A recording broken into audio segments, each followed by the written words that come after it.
আসসালামু আলাইকুম। আশা করি আপনারা সবাই ভালো আছেন। ভারতীয় ভিসা ফি দেওয়া আবারও চালু হয়েছে।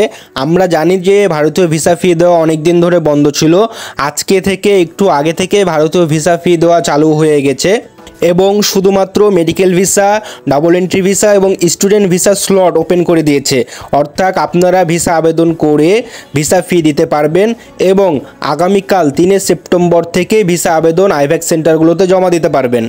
আমরা যারা ঢাকা, চিটাগাং, রাজশাহী, সিলেট ও খুলনা আইভ্যাক সেন্টারের আন্ডারে পড়ি, বাংলাদেশে শুধুমাত্র এই 5টি আইভ্যাক সেন্টারই খোলা আছে এবং ভিসা আবেদন এই 5টি আইভ্যাক সেন্টারেই শুধুমাত্র জমা নেবে।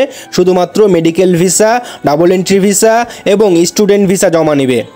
আজকে থেকে এই 5টি আইভ্যাক সেন্টারে ভিসা আবেদনপত্র জমা নেওয়া শুরু হলো এবং ভিসা ফি দেওয়া শুরু হয়েছে এবং আবেদনপত্র জমা নেওয়ার যে অ্যাপয়েন্টমেন্ট ডেট, এই অ্যাপয়েন্টমেন্ট ডেটের যে স্লট, এই স্লট খুলে দিয়েছে।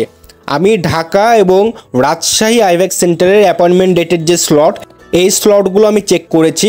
ঢাকা আইভ্যাক সেন্টারে মেডিকেল ভিসার স্লট আছে 3 সেপ্টেম্বর থেকে, অর্থাৎ আগামীকাল থেকে মেডিকেল ভিসার স্লট শুরু হয়ে গিয়েছে।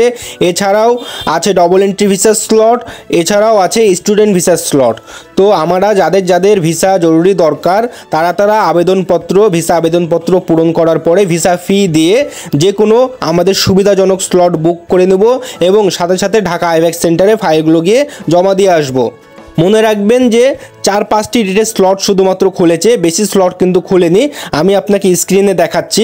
আমি ওয়েবসাইটে ঢুকেছিলাম এবং চেক করেছি, ভিডিও করেছিলাম, বাট আপনাদেরকে পুরো ওয়েবসাইট দেখাতে পারছি না, তাহলে ইউটিউব থেকে এই ভিডিওটি আমার ব্যান করে দিবে পার্সোনাল ইনফরমেশন শেয়ার করার জন্য। যার কারণে পুরো ওয়েবসাইটের সব চিত্র, আমি কী দেখেছি, কোন ডেটে কোন স্লট ফাঁকা আছে, সব কিছু আমি দেখাতে পারছি না, যেহেতু দেখানো নিষেধ আছে।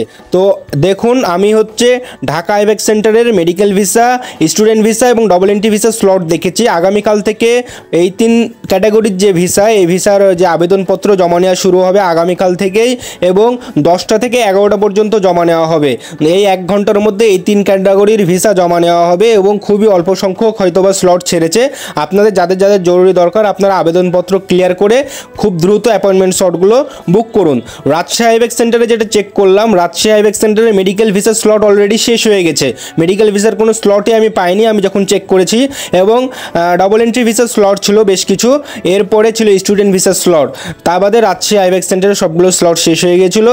তো এছাড়াও চিটাগাং, সিলেট ও খুলনা আইভ্যাক সেন্টারের স্লট আমি চেক করিনি। কিন্তু আপনারা যারা উক্ত আইভ্যাক সেন্টারের আন্ডারে পড়েন, আপনারা খুব দ্রুত যাদের যাদের জরুরি দরকার তারা খুব দ্রুত ভিসা ফর্ম ফিল আপ করে অ্যাপয়েন্টমেন্ট ডেটগুলো বুক করে নিন এবং যে ডেট পাবেন ডেটটা একটু কিন্তু খেয়াল করবেন। আজকে আবেদনপত্র পূরণ করে কালকে থেকে কিন্তু ডেট পাওয়া যাচ্ছে। তো যদি কালকে জমা দিতে পারেন, আবেদনপত্র করার পরে আপনাকে কিন্তু প্রয়োজনীয় ডকুমেন্টসগুলো এক জায়গায় করতে হবে। সব কিছু যদি কমপ্লিট করতে পারেন তাহলে অ্যাপয়েন্টমেন্ট ডেটটা নিয়ে নেবেন, নিয়ে আপনার যে ভিসা আবেদন, এই ভিসা আবেদনটি গিয়ে জমা করে দিয়ে আসবেন।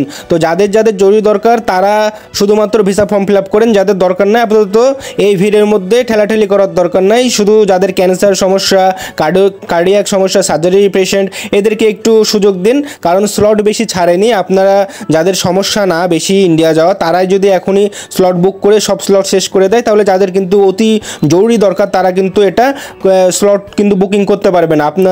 তারা বুকিং করার আগে সব স্লট শেষ হয়ে যাবে। যেমন রাজশাহী স্লট আমি চেক করার সময় যেটা দেখলাম, রাজশাহীতে মেডিকেল ভিসার কোনো স্লট নেই এবং আমরা জানি যে রাজশাহীতে সবথেকে বেশি মেডিকেল ভিসা করে থাকে মানুষজন, সেজন্য রাজশাহী স্লটটা আগেই শেষ হয়ে গেছে। ঢাকাতে পর্যাপ্ত পরিমাণ স্লট ছাড়ে, যার কারণে ঢাকাতে এখনও স্লট আছে। তো আপনারা চিটাগাং, সিলেট বা খুলনা স্লটের কী অবস্থা জানাবেন আমাকে। এছাড়াও ট্যুরিস্ট ভিসা কিন্তু বন্ধ আছে, বন্ধ থাকবে বলেছে, বন্ধ আছে, বন্ধ থাকবে।